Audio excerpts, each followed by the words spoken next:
किसान साथियों नमस्कार, मैं पुनीत सिसोदिया। किसान भाइयों, हमारी फसलों के अंदर एक नया कीट अटैक कर रहा है लास्ट 2 ईयर से। वो है हमारा स्ट्रिप्ड फ्ली बीटल के नाम से हम उसे जानते हैं।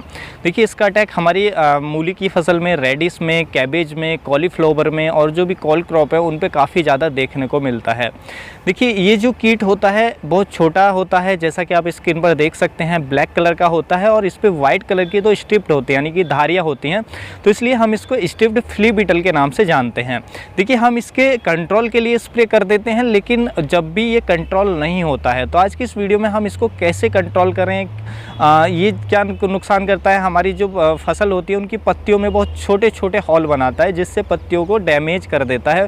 पूरी तरीके से जो पत्ती है वो बर्बाद हो जाती है और इसका अटैक बड़े पैमाने पर देखने को मिलता है, यानी कि एक पौधे पर इंसेक्ट बहुत काफ़ी संख्या में एक ही पौधे पर, एक लीफ पर आपको देखने को मिल सकता है।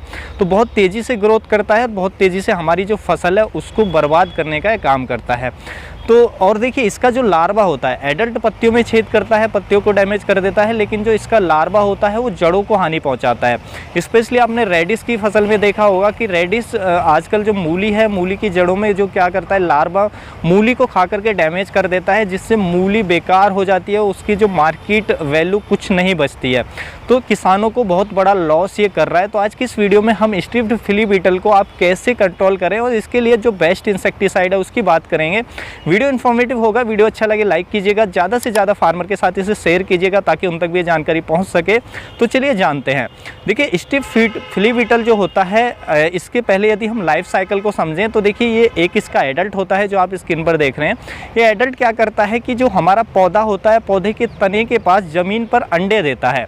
अंडों से कुछ समय बाद हैचिंग होती है और लार्वा निकलता है। लार्वा क्या काम करता है, फसल की जड़ों में जाकर या तो जड़ों को खाता है, मूली की फसल है तो मूली को खा करके वो डैमेज कर देता है। तो इस तरीके से इसका जो लार्वा है वो भी हमारी फसल को नुकसान पहुंचाता है और एडल्ट है वो हमारी फसलों की जो पत्तियां हैं उनमें बहुत छोटे छोटे बारीक बारीक छेद करके पत्तियों को डैमेज कर देता है, जिससे पत्तियां डैमेज हो जाती हैं और हमारी फसल की ग्रोथ पे काफ़ी इफेक्ट देखने को मिलता है।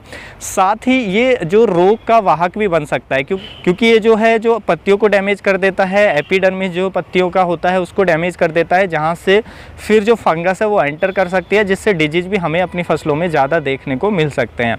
तो देखिए, बहुत बुरी तरीके से फसल को नुकसान पहुंचाता है। तो ये देखिए, इसको कंट्रोल करने के लिए ज़रूरी है कि इसके लार्वा के साथ साथ एडल्ट दोनों को कंट्रोल किया जाए। एडल्ट को हम स्प्रे के माध्यम से कंट्रोल कर सकते हैं, लेकिन जो लार्वा ज़मीन के अंदर है उसको लिए हमें ड्रिंच देना पड़ेगा। तो स्प्रे और ड्रिंच जब हम दोनों साथ में देंगे जब भी हम इस पर अच्छे से कंट्रोल पा सकते हैं। तो देखिए, इसको कंट्रोल करने के लिए जो बेस्ट इंसेक्टिसाइड है वो है बीफेंथ्रिन।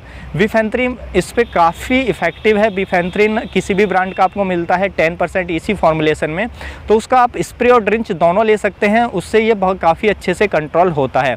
देखिए, ये एक बार आपने स्प्रे और ड्रिंच दिया और उसके बाद आप लंबे समय तक स्प्रे ड्रिंच नहीं दिया तो ये वापस आ जाता है। तो इसलिए इसके लिए कंटिन्यू 2 या 3 ड्रिंच और स्प्रे हमें देने पड़ेंगे, तभी ये अच्छे से कंट्रोल होता है। जब हमारा पौधा थोड़ा बड़ा हो जाता है, पत्तियां थोड़ी सी हार्ड हो जाती है, तब इसका इतना अटैक देखने को नहीं मिलता है, लेकिन छोटी पत्तियों पे ज़्यादा अटैक करता है क्योंकि पत्तियां जो है सॉफ्ट होती है उस समय, तो उस पर इसका ज़्यादा अटैक देखने को मिलता है।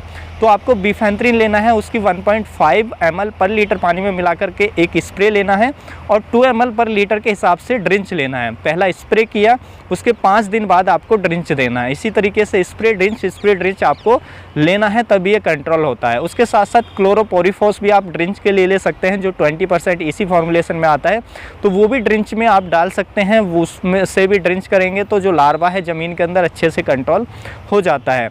उसी तरीके से स्प्रे में एक हमारे प्रोफेनोपोस प्लस साइपरमेथ्रिन आती है, वो भी आप यूज कर सकते हैं स्प्रे के लिए। तो वो स्प्रे के लिए और जो हमारा क्लोरोपोरिफॉस है वो ड्रिंचिंग के लिए ले सकते हैं। क्लोरोपोरिफॉस जो आता है लीथल के नाम से, उसका आप स्प्रे ना करें वरना पत्तियां पीली पड़ सकते हैं, उसको केवल ड्रिंचिंग में यूज करें। प्रोफेनोपोस प्लस साइपरमेथ्रिन आप स्प्रे में यूज कर सकते हैं यदि आपको बीफेंथ्रिन नहीं मिलता है। लेकिन जो बीफेंथ्रिन है 10% इसी फॉर्मुलेशन में, वो ज़्यादा इफेक्टिव है इस कीट के खिलाफ, तो यदि वह मिलता है तो आप उसी को यूज करें, तो इससे ये जो कीट है अच्छे से कंट्रोल हो जाएगा।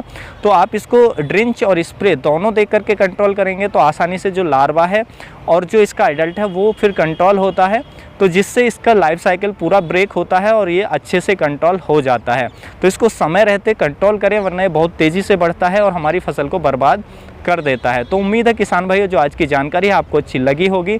जानकारी अच्छी लगी तो वीडियो को लाइक कीजिएगा, ज़्यादा से ज़्यादा फार्मर के साथ इसे शेयर कीजिएगा ताकि उन तक भी ये जानकारी पहुँच सके। मिलूंगा मैं आपको एक और नई वीडियो में नई जानकारी के साथ, तब तक के लिए आप अपना ख्याल रखिएगा। धन्यवाद।